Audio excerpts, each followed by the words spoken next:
Hello, this is Aquafortis from Aquafortis Astrology, and today I wanted to talk about the next coming full moon in Pisces that is going to occur on the 6th of September 2017 at 9:02 Central European Daylight Time.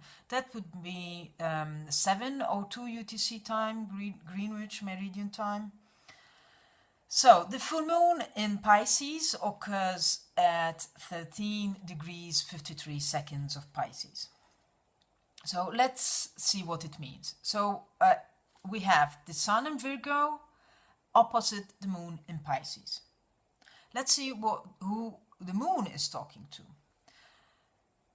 So, we have the moon opposite the Sun, as we said. So, there is a culmination of what the total eclipse in Leo has darkened. It's now, we're face to face with it. We can't escape it, and we have to see it by force. It's there. We have to give it attention. It is happening on the Virgo-Pisces axis, and that is the mutable Earth versus the mutable water.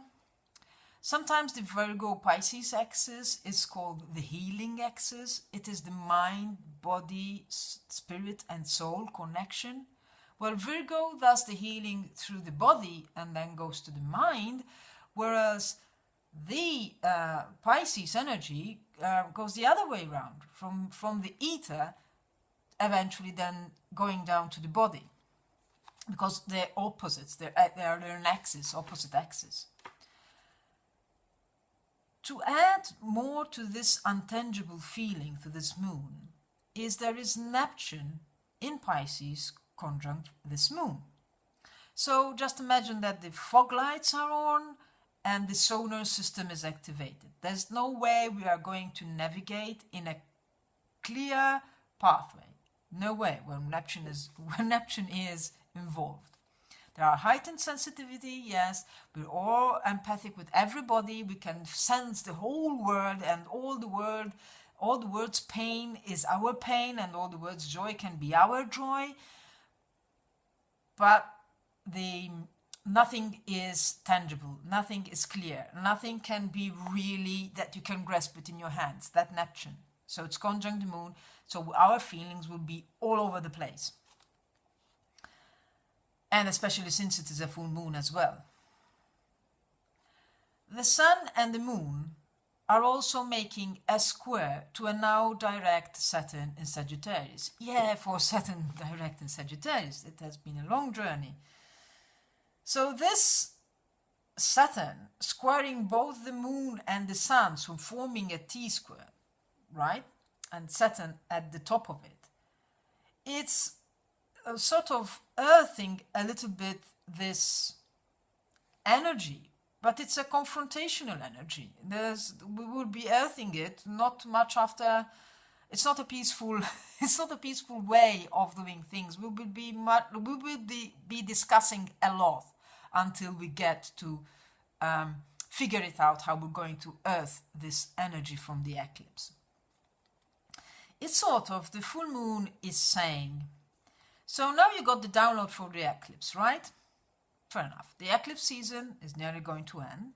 You have seen, or at least intuited, the course that your soul has to take. So the fate calling in your life will take you to your destiny. So we heard that. We've seen that during the eclipses.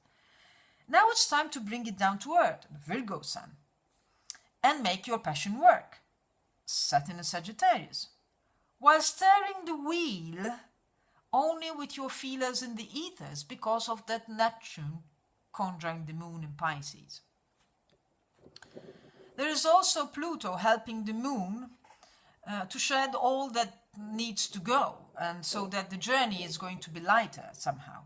There is Jupiter in Libra too, and Uranus in Aries. They are activating the you versus me axis. They are opposing each other, they are confrontational. It is equality to all versus, no, what about my freedom? How we are going to work out that? So you want equality, but I want my freedom, right?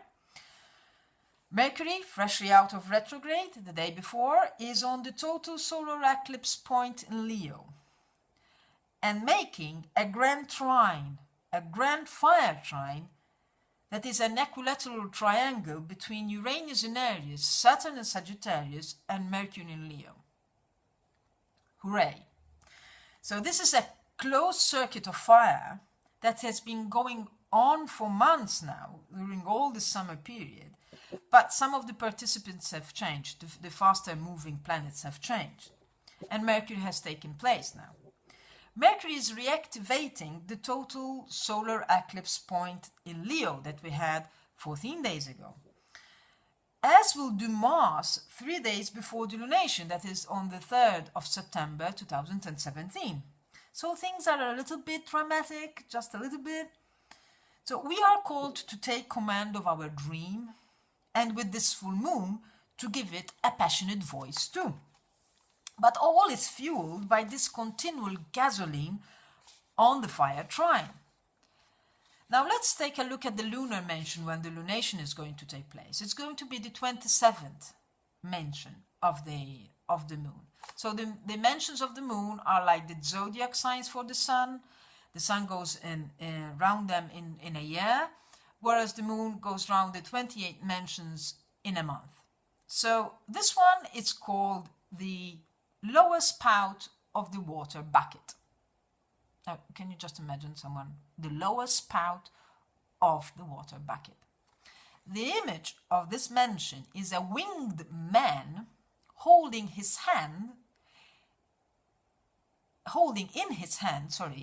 an empty perforated vessel. So I shall repeat, a winged man holding in his hand an empty perforated vessel. So one says, why he's holding it in his hands if it's perforated? It's not a vessel anymore somehow, for the water, at least. So the key words are ruin of resources, possible damage, obstruction, endangerment, hindrance, and malice. Now, this lunar mention reminds us that in our economy, one's main gain is another man's loss. That's how our economy is working just now. With all this fire in the chart, we may forget to harness our horses and not act with diligence, as Saturn has been trying to say for all this time in his period in his Saturn and Sagittarius season. Mars is combust to the Sun in Virgo again. So we are having uncontrolled Mars action. So we try a lot or we don't try at all. It's not a balanced Mars when he's combust to the Sun. We might be still slightly blinded by the eclipse season, and how to move about is quite nebulous, so this makes Mars even really more awkward to move about, and with a higher propensity of doing things that he shouldn't be doing. Rushing through without careful consideration of ourselves or others can cause more harm, especially under a full moon influence, when every emotion and every passion is heightened, just like the tides in the oceans. So perhaps some healing is required before we can move forward. So take your time to just what happened during the eclipse season. Mercury has just turned direct. Basically, he's standing still in the sky.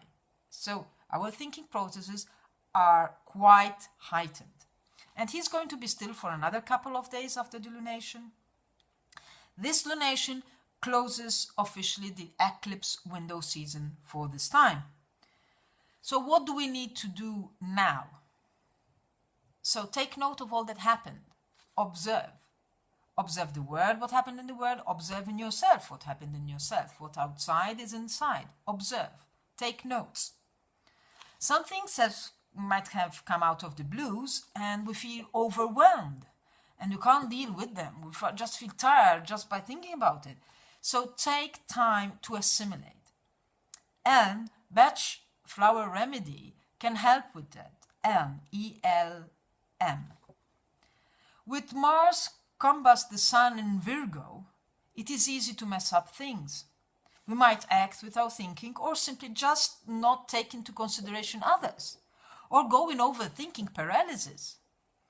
So impatience, the Batch flower remedy, impatience, IMPATIENS, and white chestnut Batch flower remedy, that is white, WHITE, chestnut, CHESTNUT.